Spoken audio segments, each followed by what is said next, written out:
మేమైతే మాంట్రో నుంచి ఇంటర్లేకన్కి అయితే స్టార్ట్ అయిపోయాము.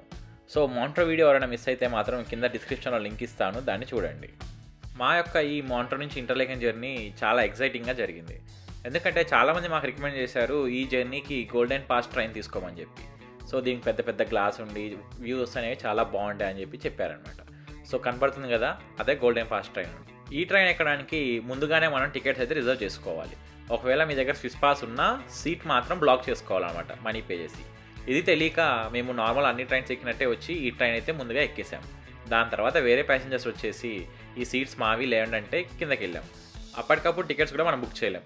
ఫైనల్లీ అక్కడ ప్లాట్ఫామ్ మీద ఉన్న చీఫ్ని అడిగితే ఒక బోగీ చూపించి అక్కడ కూర్చోండి అని అన్నారు. సో మనలాంటి టికెట్ లేని వాళ్ళకి ఒక సపరేట్ బోగీ అనేది ఉంటుందన్నమాట. ఇంత కష్టపడి అసలు ఆ ట్రైన్ ఎక్కినవరా అని మీరు అనుకోవచ్చు. ఇది చూడండి, ఈ ట్రైన్కి ఉన్న గ్లాసెస్కి ఆ వ్యూస్కి ఎంత బాగుందో. ముఖ్యంగా స్విట్జర్లాండ్లో ట్రైన్ జర్నీస్ చాలా బాగుంటాయి అనమాట. సో అలాంటివి మిస్ అవ్వకుండా ఉండడానికి ఇలాంటి ట్రైన్స్ అయితే వాళ్ళు పెట్టారు. ఆన్ ది వే మాకు ఎర్లెన్బాక్ అనే ఒక స్టేషన్ అయితే కనపడ్డది. ఇది కొంచెం వింతగా ఉంది, ఎందుకంటే ఈ స్టేషన్ మొత్తం చెక్కలతోనే తయారు చేశారనమాట. అక్కడ చూడండి, ప్లాట్ఫామ్ పైన షెడ్ అవన్నీ చెక్కలతోనే తయారు చేశారు. దీని వెనకాలే వుడ్ ఎక్స్పోర్ట్ ఫ్యాక్టరీ కూడా ఉన్నట్టుంది. దానికి రిజెంబ్లెన్స్గానే ఈ ప్లాట్ఫామ్ వరకు చెక్కలతో తయారు చేశారని అనుకుంటున్నా. ఈ జర్నీ మాత్రం మేము చాలా బాగా ఎంజాయ్ చేసాం. ఈ ట్రైన్ అనేది మాంట్రో టు ఇంటర్లేకన్ మధ్యలోనే కాదు, స్విస్లో ఇంకా వేరే ప్లేసెస్లో కూడా ఉంది. సో మీకు కానీ ఛాన్స్ వస్తే ఈ ట్రైన్ మిస్ అవ్వకండి. ఇది గోల్డెన్ పాస్ ట్రైన్. ఫైనల్లీ మేమైతే ఇంటర్లేకన్కి రీచ్ అయ్యాం. రీచ్ అవ్వగానే మాకు ఫస్ట్ కనపడ్డవి ఆటోస్. సో మేమైతే ఇక్కడ లోకల్ బస్ తీసుకొని మా హోటల్కి అయితే వెళ్ళిపోయాం. మాకు హోటల్ చాలా బాగా నచ్చింది. మేము ఉన్నదైతే హోటల్ మెట్రోపోల్. మాకు ఈ మెట్రోపోల్లో 14th ఫ్లోర్లో రూమ్ ఇచ్చారనమాట. కానీ చూస్తుంటే వ్యూ మాత్రం అదిరిపోయింది. అంతేకాదు, నాకెందుకో ఈ హోల్ ఇంటర్లేకన్లో ఈ హోటల్ మెట్రోపోలే హైయెస్ట్ హోటల్లా అనిపిస్తుంది అనమాట. అండ్ అందులోనూ మాకు టాప్ 4 ఇచ్చారు కదా, ఇంకా వ్యూ అయితే అదిరిపోతున్నాయి. ఇంకోటి ఏంటంటే ఈ ఇంటర్లేకన్లో చాలా ఫేమస్ అయిన పారాగ్లైడింగ్ ఫైనల్లీ వచ్చి ల్యాండ్ అయ్యేది ఈ హోటల్ ముందలే అనమాట. ఎదురుగా కనపడుతున్న పెద్ద గ్రౌండ్లోనే ఏ పారాగ్లైడింగ్ చేసే వాళ్ళైనా వచ్చి ల్యాండ్ అవ్వాలి. సో పారాగ్లైడింగ్ ప్లాన్ చేసుకున్న వాళ్ళకి ఇది ఇంకా ఈజీ అవుతుంది అనమాట.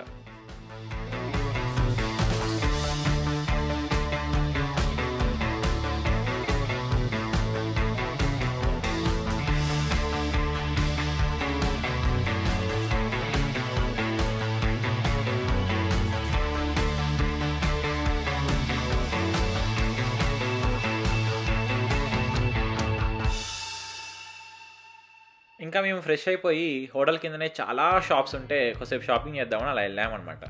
సో స్విట్జర్లాండ్ అనగానే మనకు గుర్తొచ్చేది వాచెస్ అలానే చాక్లెట్స్ అనమాట. సో మా హోటల్ దగ్గరలోనే చాలా వాచ్ షాప్స్ ఉన్నాయి, షూ షాప్స్ ఉన్నాయి, అలానే చాలా ఆర్నమెంట్స్ ఉన్న షాప్స్ కూడా ఉన్నాయన్నమాట. చూడ్డానికి అన్నీ చాలా బ్యూటిఫుల్గా ఉన్న, రేట్లు మాత్రం చాలా హై ఉన్నాయి అనమాట.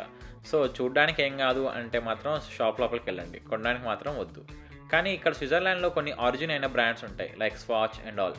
అవైతే తీసుకోమని చెప్పి నేను రికమెండ్ చేస్తాను అనమాట. అండ్ ఇక్కడ చాక్లెట్ షాప్స్ చాలా ఉంటాయి. సో ప్రతి చాక్లెట్ షాప్కి వెళ్ళి మీరు ట్రై చేయండి if you are really a lover of chocolates. So మేము వెళ్ళిన ఫస్ట్ షాప్లో అయితే ఐస్ క్రీమ్ చాలా ఫేమస్ అనుకుంటా. అందరు ఇక్కడి నుంచి ఐస్ క్రీమ్ తీసుకొని వస్తుంటే అది చూసేసి మేమైతే షాప్లోకి దూరిపోయామన్నమాట. లోపలికి వెళ్ళాక చూడండి, చాక్లెట్ ఫౌంటైన్ ఉంది. పోనీ ఆ చాక్లెట్ ఫౌంటైన్ నుంచి మనకి ఏమైనా ఇస్తాడంటే అక్కడి నుంచి ఏమి ఇవ్వడు, అది just for design purpose. Ice creams మాత్రం చాలా స్పెషలైజ్గా చాలా స్లోగా చేస్తారనమాట. మా హోటల్ పక్కనే ఒక కౌంటర్ ఉంటే రేపు వెళ్ళాల్సిన జుంగ్ఫ్రావుచ్ అలానే ఇప్పుడు వెళ్ళే హార్డర్కులంకి టికెట్స్ అయితే అక్కడే తీసేసుకున్నాం. వాళ్ళు మాకు టికెట్స్ అలానే లోకల్ మ్యాప్ 2 ఇచ్చారనమాట. సో మేమైతే ఇవాళ ఈవినింగ్ హార్డర్కులంకి వెళ్దామని ఫిక్స్ అయిపోయాం. సో హార్డర్కులం వెళ్ళడానికి ఫస్ట్ అయితే మనం ట్రైన్ స్టేషన్కి వెళ్ళాలి. అండ్ అక్కడ ట్రైన్ స్టేషన్ పక్క నుంచే మన హార్డర్కులంకి వెళ్ళాల్సిన వే అయితే ఉంటుందన్నమాట. ఆ బ్రిడ్జ్ నుంచి అవతలకి వెళ్తే ఆడ స్టేషన్ ఉంటుంది. ఆ స్టేషన్ నుంచి పైకి పోతే ఆ పైన ఉంది మన లాస్ట్ పాయింట్.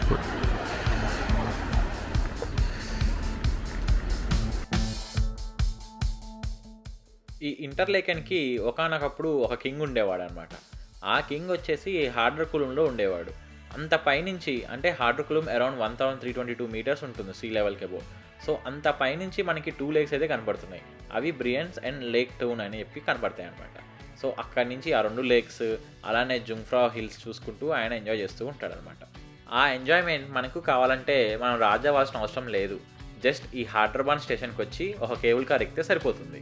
నీకు మరీ ఓపిక ఉంటే ట్రెక్కింగ్ కూడా చేయొచ్చు. 1322 మీటర్స్ నువ్వు నడుచుకుంటూ వెళ్ళిపోవచ్చు అనమాట. దానికి ఒక 2-3 గంటలు పడుతుంది, కానీ అది చేసే పిచ్చోళ్ళు కూడా ఉంటారు. పిచ్చోళ్ళు అనకూడదు, అది చేసే జనాలు కూడా ఉంటారు. హార్డర్ బాండ్ నుంచి హార్డర్కూల్ వెళ్ళేటప్పుడు హాఫ్ వే వరకు మనకైతే ఒకటే ట్రాక్ ఉంటుందన్నమాట. హాఫ్ వే వెళ్ళాక ఒక ట్రాక్ కాస్త 2 ట్రాక్స్ అవుతుంది. ఎందుకంటే పైనుంచి వచ్చే కేబుల్ కార్ ఇక్కడ మనల్ని ఓవర్టేక్ చేస్తుంది అనమాట. సో వీళ్ళ యొక్క డిజైనింగ్ చూడండి, కింద నుంచి ఎప్పుడైతే స్టార్ట్ అవుతుందో కేబుల్ కార్, పైనుంచి కూడా అప్పుడే స్టార్ట్ అవ్వాలి అండ్ కరెక్ట్గా హాఫ్ వేలోనే ఈ 2 క్రాస్ అవ్వాలన్నమాట. కొంచెం అటు ఇటు అయినా సరే ఈ 2 గుద్దుకుంటాయి. అలా అవ్వకుండా ఎంత ప్లానింగ్తో చేశారో చూడండి దీన్ని.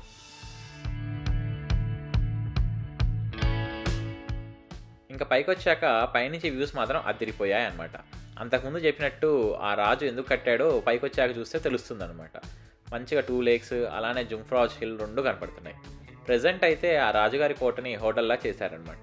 సో ఆ హోటల్లో మనకి ఫుడ్ అయితే అవైలబుల్గా ఉంటుంది అండ్ మంచి వ్యూతో పక్కనే కూర్చొని ఫుడ్ ఎంజాయ్ చేసుకుంటూ ఉండొచ్చు అనమాట. ఇక్కడ కార్నర్లో మనకి వ్యూ పాయింట్ అయితే పెట్టారనమాట. ఆ వ్యూ పాయింట్ పక్కనే ఒక చిన్న కౌ బొమ్మ కూడా పెట్టారు. కవ్వే ఎందుకు పెడుతున్నారంటే స్విట్జర్లాండ్ అనగానే ముఖ్యంగా గుర్తొచ్చేది కౌ, ఎందుకంటే ఇక్కడ మిల్క్ ప్రొడక్షన్ చాలా ఎక్కువ ఉంటుంది కాబట్టి. ఇందాక నేను స్టోరీలో చెప్పా కదా 2 లేక్స్, ఒకటి బ్రియన్స్ ఇంకోటి లేక్ తున్. ఆ రైట్ సైడ్ కనపడుతుందే అదే లేక్ బ్రియన్స్, మధ్యలో ఉన్నది జుంఫ్రా హిల్, ఈ లెఫ్ట్లో ఉన్నదే లేక్ తున్ అనమాట. సో ఇక్కడ ఉన్న కింగ్ ఈ 2 లేక్స్ అలానే ఆ మధ్యలో కనపడుతున్న జుంఫ్రాజ్ చూసుకుంటూ ఇక్కడనే ఉంటారనమాట.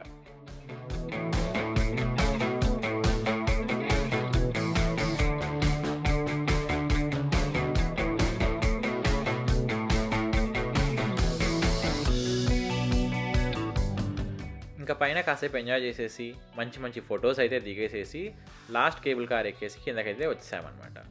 సో కిందకు వచ్చేసరికి మాకు 9:45 to 10 అయింది. సో అప్పటికే రెస్టారెంట్స్ అన్నీ క్లోజ్ అయిపోయాయి. ఆన్ ది వే మాకు క్యాసినో అయితే కనిపించింది. సో ఈ క్యాసినో దగ్గరనే యష్ చోప్రా గారి స్టాట్యూ ఉంటుంది. ఈ కనపడే హోటల్ ఇదే విక్టోరియా జుంఫ్రా గ్రాండ్ హోటల్. ఈ హోటల్ దగ్గర చాలా షూటింగ్స్ అయ్యాయి. దాని పక్కనే కనపడుతున్న పెద్ద బిల్డింగే మనం ప్రస్తుతం ఉండే హోటల్ అనమాట, మెట్రోపోల్. ఈ హోటల్ దగ్గర చాలా సినిమా షూటింగ్స్ అయ్యాయి. అందులో నాకు గుర్తున్న 2.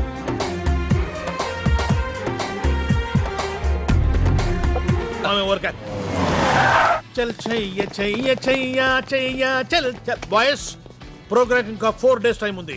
ఈలోగా మీరు బాగా ప్రాక్టీస్ చేయండి. బోల్ డబ్బు ఖర్చు పెట్టి ఈ ప్రోగ్రామ్ అరేంజ్ చేసాం. తేడా నా నెక్స్ట్ వీడియోలో నేనైతే ఇక్కడ ఇంటర్లేకెన్లో ఇంకేమేమి చేయొచ్చు, అలానే జంగ్ఫ్రాచ్ ఎలా వెళ్ళాలి, గ్రిండల్ వాల్డ్ ఎలా వెళ్ళాలి, గ్రిండల్ వాల్డ్లో ఏమేమి చేయొచ్చు, ఇవన్నీ అయితే చెప్తాను. So guys, please share, subscribe and also do like.